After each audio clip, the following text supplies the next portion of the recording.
Welcome to the Taiwan podcast. My name is Isaac Kamens. This is a bi-weekly podcast where my friend Jess O'Brien and I discuss internal martial arts, Qigong, and meditation. This is the beginning of season 4 of the Taiwan podcast. We're going to begin this season with a look at martial arts in Taiwan in the 1960s, 70s, and 80s, mostly. A little bit before that, a little bit after that. And we're going to start with a look at the book by Hung Zi-Han, who is the son of Hung Yishang, who we discussed previously. You probably heard the episodes, but we just released the episodes on Hung from season 1. So if you haven't heard them, you should go back and listen to those. But this sort of sets the stage of what would later become the Tang Shu Dao and, the martial arts scene in the 70s. So this book starts with a look at the sort of first generation of the Hung family, so the grandfather of the author. Want to give a big thanks again to everybody for supporting us. Thanks for sticking with us. And without further ado, let's begin season 4.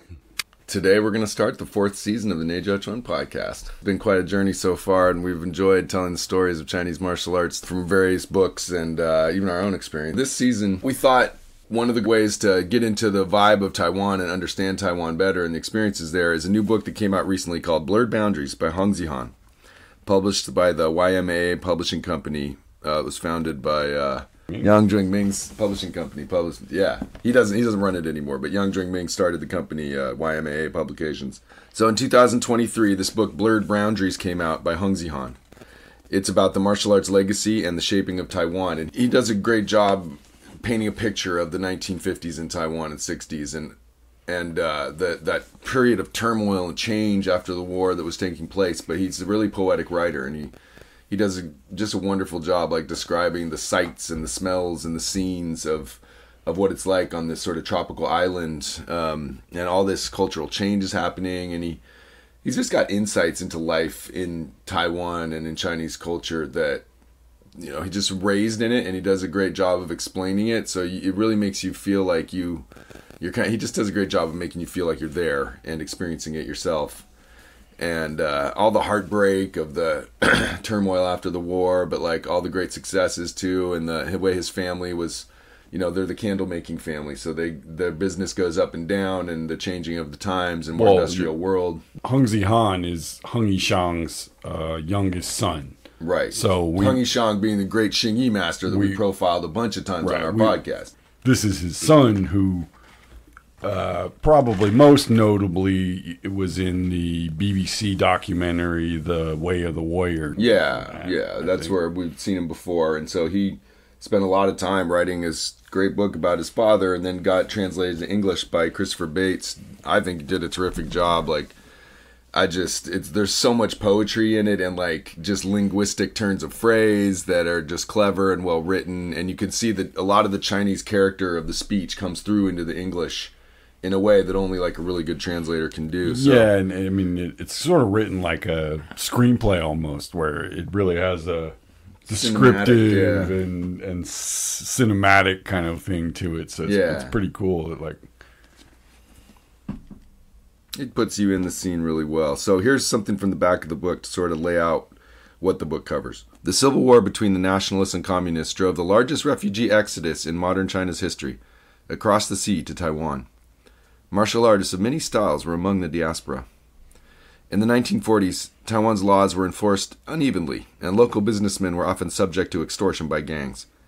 Martial artists who had retreated to Taiwan along with the nationalist government from mainland China found an opportunity to use their skills to answer the urgent need for local security.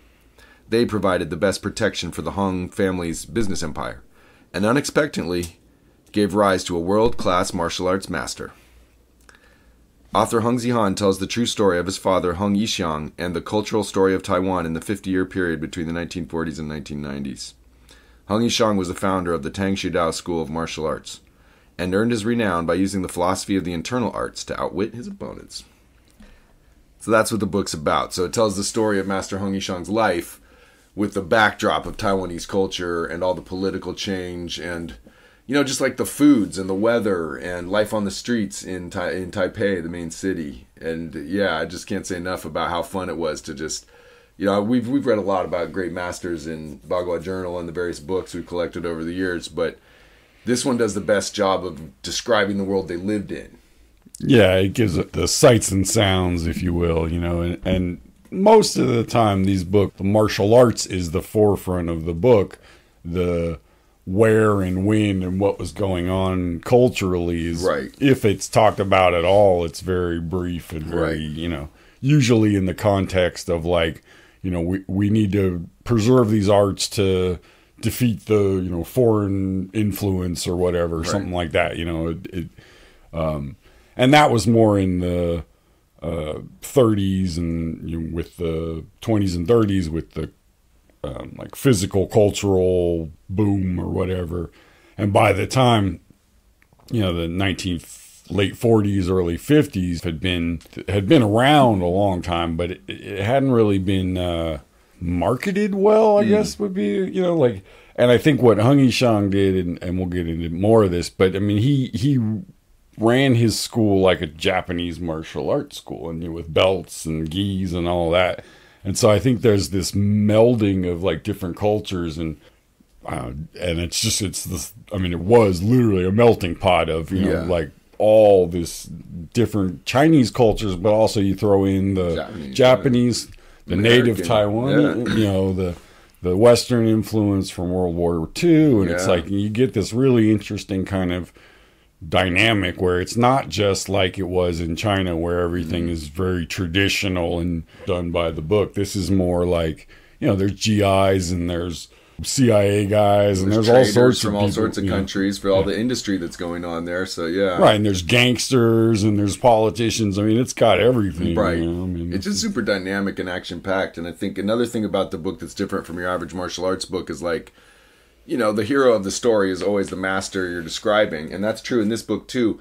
But it also shows the human side of Master Hung and Master Hung Zihan, the author, as the son of this great martial artist. He describes his mistakes and flaws as well as his successes. And, he talks about the times when he felt, estranged from his father or trying to understand the things his father, the struggles he had understanding what his father was trying to teach him and admitting, hey, I didn't do as great as I could have. I wish I'd done better, kind of, and things like that. Like, it's not one-sided. It's there's pathos in the story, and it's really just gives you the full gamut of all the different emotions and experience. So let's take a look at a couple of passages from the book.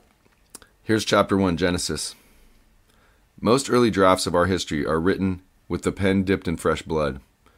In those pages interweaving histories of blood and tears, the record of foreign invaders are few. Many more record the evil and vicious behavior inflicted by our own on our own.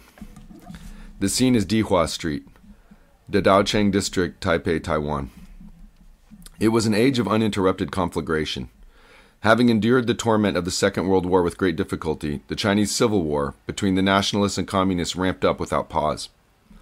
Unlike World War II, this was a military disaster between our own, exactly as the stories told in Chinese histories of dynastic rise and fall.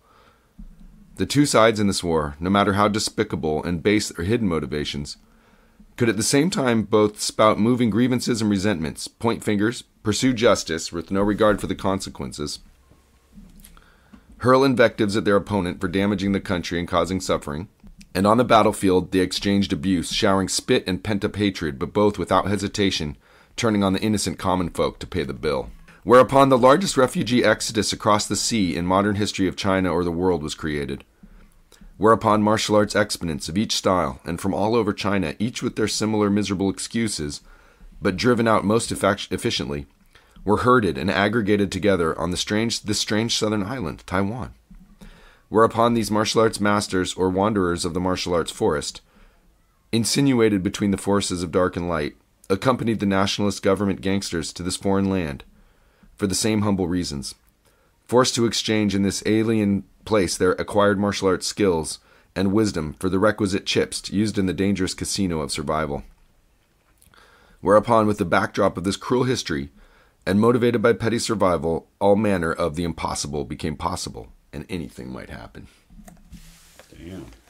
Right? It's just like, that's the intrigue of the situation. There's all this chaos, and yet there's excitement and poverty too, and just suffering and brutality, but you can also see that something new is forming here that is unique, kind of. Hung Yishang's father, the elder Mr. Hong Wufan, hailed from Taipei Municipality. He was an orphan peasant, raised with the help of his father's younger brother. With his special qualities of honesty and dogged perseverance, during the Japanese colonial period, he earned the favor of a Japanese engineer who passed on to him, without reservation, the latest candle manufacturing technology.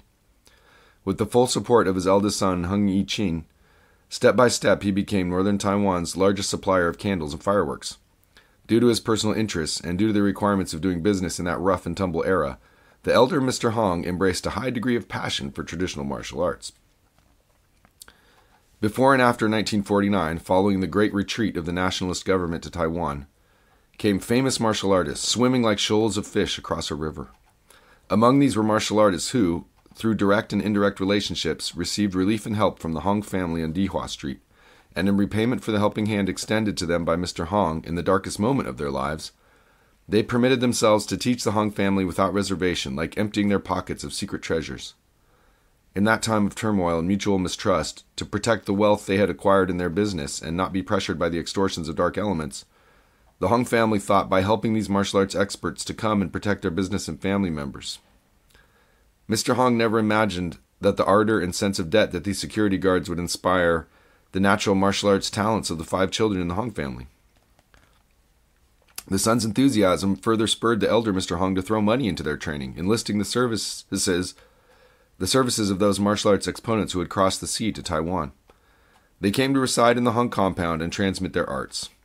Thus, because of a string of fateful circumstances for the Hong family, and if not for the confluence of the above social elements at the time, there should not have been a Master Hung Yishang and the creation of this school of martial art, Yizong Tangshi Dao.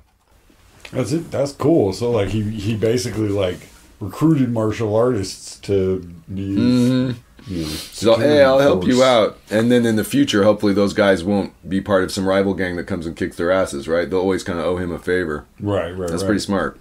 During the crossing of a dark stream of turbulent sea, a middle-aged man accompanying the retreating nationalist government sat powerless and paralyzed on the deck, staring blankly at the many devastated and war-weary old martial artists.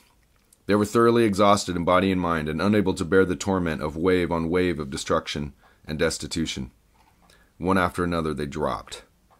One after another, although not guilty of anything, they were compelled to forfeit their precious lives.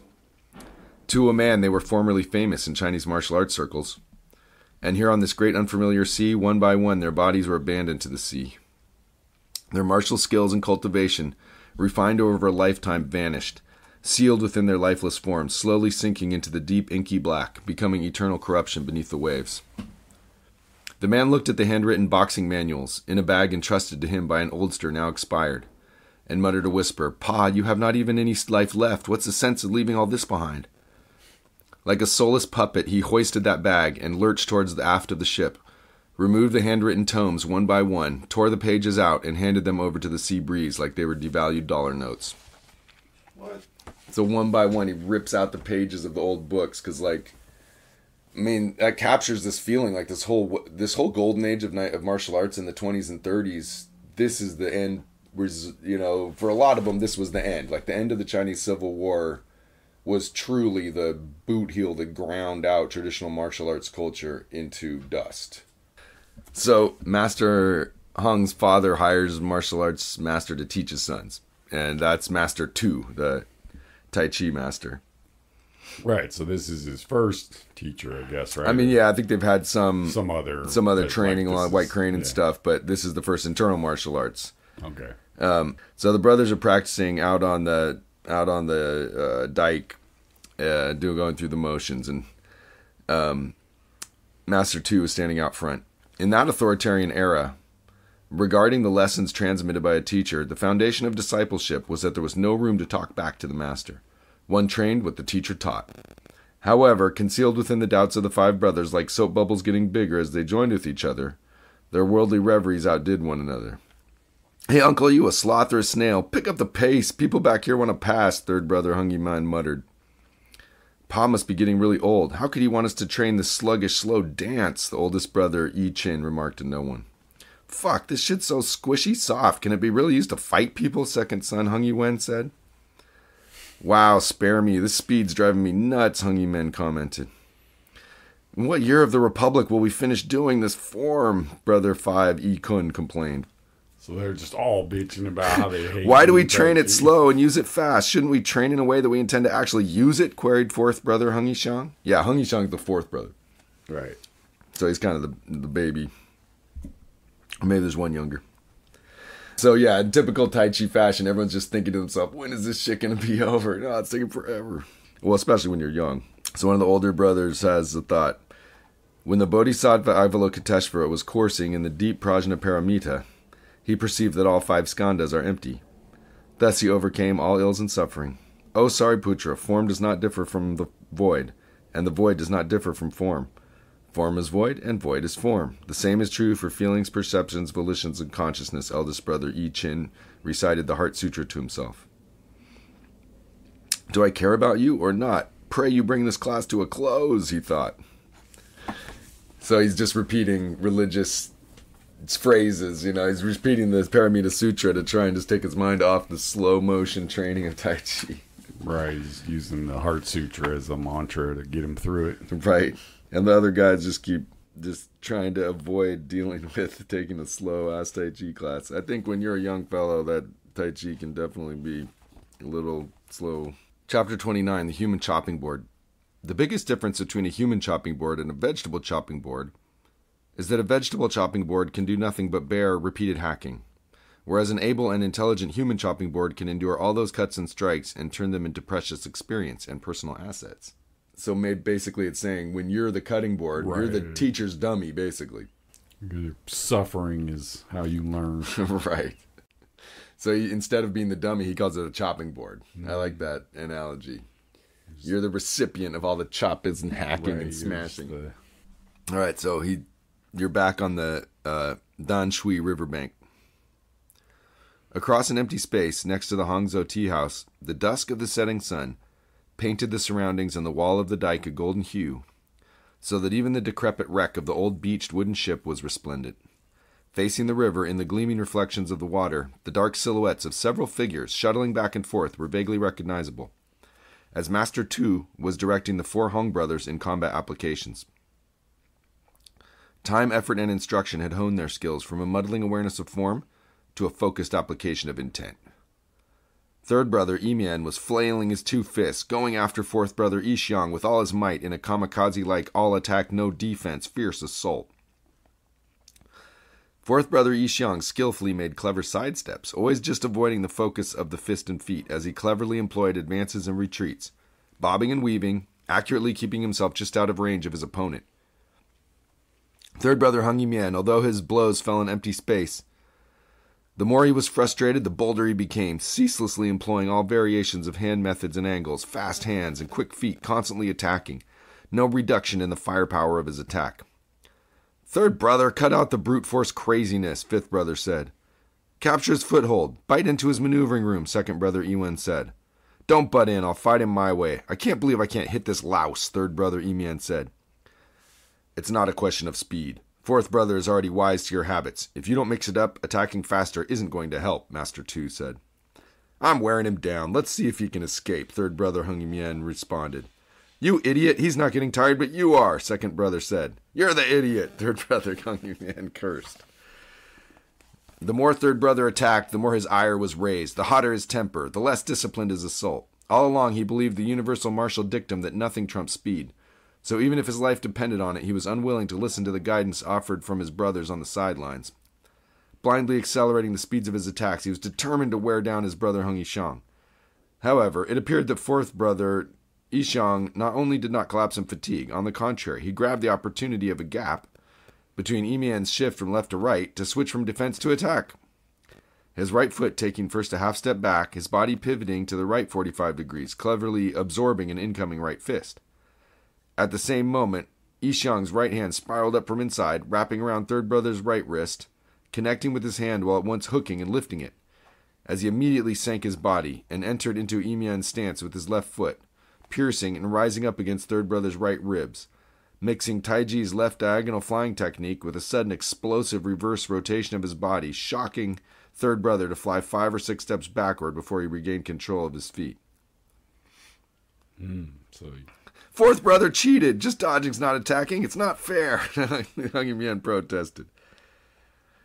So they're, he's using Tai Chi to take on his brother's fury of attacks. right. So his older brother's coming at him with all these crazy attacks, and he just uses his big softness to stop them. So Master 2 speaks up. Actually, third brother's constant rapid attacks, they're not necessarily bad. Taiji employs the slow to generate the fast. If one can't calmly cope with the opponent's fast attacks, then the training's wasted. And fourth brother was constantly passive, defending without countering, although he won in the end. But that is not necessarily the essence of Taiji. You must remember, once attack and defense both become second nature, they are both very dangerous, Master 2 said. So that's the idea of, like, attacking fast isn't necessarily a bad thing. You got to go fast if you think you can get the guy. But at the same time, you also have to use slow at just the right moment to sort of deflect that and set yourself up. Yeah, I mean, that's the sort of the mosquito net analogy, or the quote, Dune, the slow blade penetrates the shield, right? The idea that sometimes moving slow gives you like a little bit of a gap. It's kind of like a dimmer switch, right? So like you can be moving fast and then slow down, and it creates this kind of like time distortion for the other person. So the idea that, slow and fast are not, they're not mutually exclusive, or, you can do them at the same time, you can do them separately, but using space, and speed to close up a distance. I mean, that's definitely part of Tai Chi's fighting, techniques. Philosophy, yeah. You don't move, it's like, that's the biggest, misconception about Tai Chi that there is, right? That, like, you're going to move slow when you do it in a fight. Like, no, you're going to move as fast as you possibly can, but it's what's generating the speed, Is it trying to move from point A to point B as quickly as you can, or is it trying to have sensitivity from touch that when you make contact with the person, you figure what the shortest, angle is to, from where you are to the opening. And that was, that was Hung Yishang's thing, was how to create angles and how to use positioning to put yourself in the better position so that you don't really have to move faster, but it's that you'll still get there first because it's a shorter distance. Even if you're moving a little bit slower in actual speed, you'll still get there faster. That's the slow being the fast thing. Yeah. Well, he says, I was just waiting for my chance to counter, fourth brother Hung Yishang said. One can't just wait and not take action. When there is a bridge, take the bridge. When there is no bridge, proactively build the bridge. Even though this is Tai Chi, its basis is not entirely passive. With a bit more proactive and aggressive spirit, you can see another facet and might of Taiji boxing, Master 2 said. Taking the initiative and being aggressive, fourth brother asked. Right, you must try it yourself, Master 2 encouraged. Okay, fourth brother said. Third brother, your fists are fast enough, but your techniques never land because you're in a hurry to switch to another shot. The shortcoming is your follow-through and speed. No wonder you're easily evaded, Master 2 instructed. Remember, the power of your launch just gets the fist on the way to its target. Only the power of your follow-through has killing force.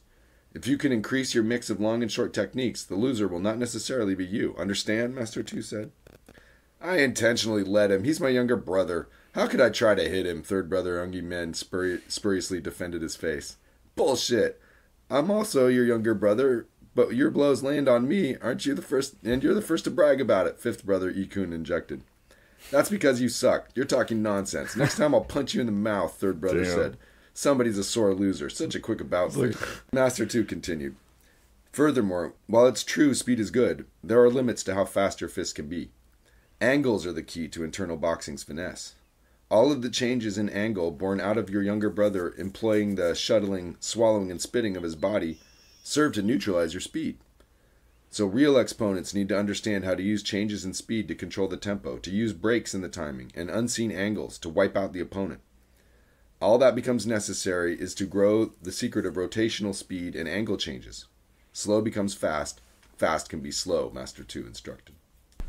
Okay, number 4, since you won, you get to continue. Come on, use 2 hands pushing, give it a try, see if you can use your judo to throw me. Oh, So now right, Master Two said, "You beat your brother, now take me on." Because I forget. Yeah, that's right. Hong Yishang did judo, so he Right. had the throwing skills. Right, he grew up doing judo in Japan, so he already, that's the gis that they wear. Right. So they get into doing active step two-handed pushing. So that's Tui Shou with stepping. Right, that's the back and forth. Following Master Two's lead, he repeatedly tried to use the Taiji methods of roll back to absorb and press, so as to connect closely, testing if he could break his opponent's center and create an opportunity to attack. Occasionally, he would throw in some feint or facial expression, hoping he would increase the strength of his deception's effectiveness. It is just that Master Two frequently closed his eyes, relying entirely on the tactile sense of his two hands to respond to all the information transmitted by the opponent. Several times, Fourth Brother tested dropping his body down and in, hoping to penetrate Master Two's torso, but from start to finish he was unable to prevail. To employ your hands to listen to energy requires focus and relaxation of the mind and spirit. Only in this way can you accurately detect the meaning of the faint messages transmitted by the body, Master Two said. So there you go. That's straight from the Taiji classics, right? Yeah, There's sounds that. like Master Two knew his stuff. Master Two knows his shit, man. He's got these rough and tumble young ruffians, but his Tai Chis, he's able to completely neutralize them and show them that you got to relax on the interior of own mind before your listen hands is going to work, right? I wonder who that is, because that's probably, I mean, I'm sure it's an alias, but it's probably somebody of... I don't know if he's of renown. It's hard to say. Yeah. It could be an alias, though. You're right. I don't know the Tai Chi in Taiwan that very well. So then he gives him his comeuppance. But to listen to energy, one must understand energy, requiring much more practice and contact. So Master Two latched onto a gap at the end of one of Hong Yishang's feints, his two hands dragging Yishang's center of gravity to his rear right so that Yishang could not help himself falling forward. Mm-hmm. But Master Two then gave a reverse binding technique, put Hong Yishang into a neck lock, giving him no chance of escape, at the same time arresting the technique but not letting him fall. So he's rolled back into a headlock? Yeah, rolled him back into a headlock.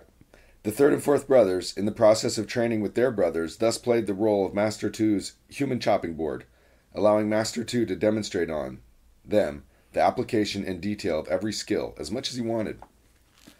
On the surface, becoming the teacher's chopping board is certainly a poor way to curry favor.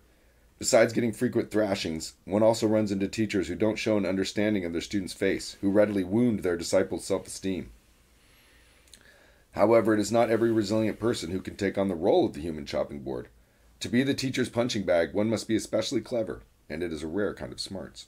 Amid the process of analyzing the teacher's method, one must be able to grasp the teacher's progression of the attack in the flash of the moment, and yet estimate correctly the teacher's power and tempo. Only in this way can one not betray any sign of defending one's own body or dignity in the moment when the teacher manifests his true skill. A human cutting board who is up to the task can usually receive most of the teacher's authentic transmission. In the process of being rolled into a ball and flattened out by the teacher, through the actual hand-to-hand contact and collision of the fist on body, one can accurately grasp the subtle movements and changes embodied when each technique's deception becomes the real attack. These subtle hand methods and minute variations, if not experienced directly on one's own body, would be like only allowing someone to watch closely, yet they would not be able to discern the wonder of the technique. So if one seeks to train for real skill, one must not try to preserve one's hide or fear pain. Otherwise, one can train a lifetime and only skim the surface, never to immerse deeply into the mysteries of the fist arts. Yep, you gotta take your lickings. That has been a theme of our show. There's no other way to get around it. It's just, I love the idea of your chopping board or he's smashing the dough. You know, he's just squashing you and bopping you. And you just raw putty in their hands. Because it can be scary at times. And if you had a bad teacher who was cruel, I think that you're putting yourself in their hands, right? So, I mean, you could get hurt, and it's not necessarily... Yeah, well, that's like what he says, you got to be careful, because you do that with the wrong person, you get hurt. So now moving to a later part of the book, after the establishment of Master Hong's school. So this is at the Yonglei Elementary School where Master Hong would teach. So we jump into the scene. "Your friend has watched too many movies. We don't accept martial arts challenges here," said the assistant instructor. "Why?" the female visitor asked. "This is a place to practice Chinese boxing. If you want to make a challenge, the only correct way to do it is to compete in the ring," said the assistant. Then why do other martial gyms allow challenges then? The female visitor asked. Well, then go find one of those which allows it, but not here, said the assistant. Isn't this Hung Yishang's gymnasium? Let him speak for himself, said the female guest. Why would he want to see you two? Miss, do you even know who Hung Yishang is? The assistant instructor said. Since he is considered a master of martial arts, he should dare to accept the challenge of this young martial artist. Fearful from head to tail, is this the way of a great master? Said the female guest. Who said the master's obligated to give you a martial demonstration? We practice martial arts here. Don't fight to show off. There's the door. He flew over especially from Japan. Why not let this young man give it a try, the female visitor said. Miss, exchanging blows, fists and feet flying, isn't like a wet market where you can sample the vegetables. It's very dangerous, said the assistant. If one can't sample the sparring, then how do you prove you're qualified to teach? The female visitor asked. We prove our strength in the arena. Tell him that if he is really interested, he should do it the correct way. We have no interest and no desire to prove anything to them. Well, he says that if he doesn't fight, he's a coward, afraid of losing, the female visitor added, further provoking the assistant. In this case, just go ahead. Do and say whatever you like. This is your freedom. If he's interested in martial arts, we welcome him to join in the practice. But if he wants to provoke a fight, then no need to waste his time, said the assistant. So for fans of our podcast have been following for a while, this is one of those historical moments. And he's describing when the American martial artist Bruce K. Francis shows up in Taiwan to try and learn at Master Hung Yishang's. And so this is told from Hung Zihan's point of view as this impertinent foreigner has now entered the scene and is trying to provoke a loudmouth. Yeah, this loudmouth just showed up and started wanting to challenge everybody. Hey folks, hope you enjoyed the episode there. If you want to hear the continuation of this, where we go into the actual meeting of Bruce Francis and Hung Yishang, you can go over to the Patreon and subscribe for $5 a month or $10 a month to get the entire archive. And you can also get all the episodes ad-free, so that's an extra little bonus there. Okay, thanks for listening. Take care of yourselves and be well.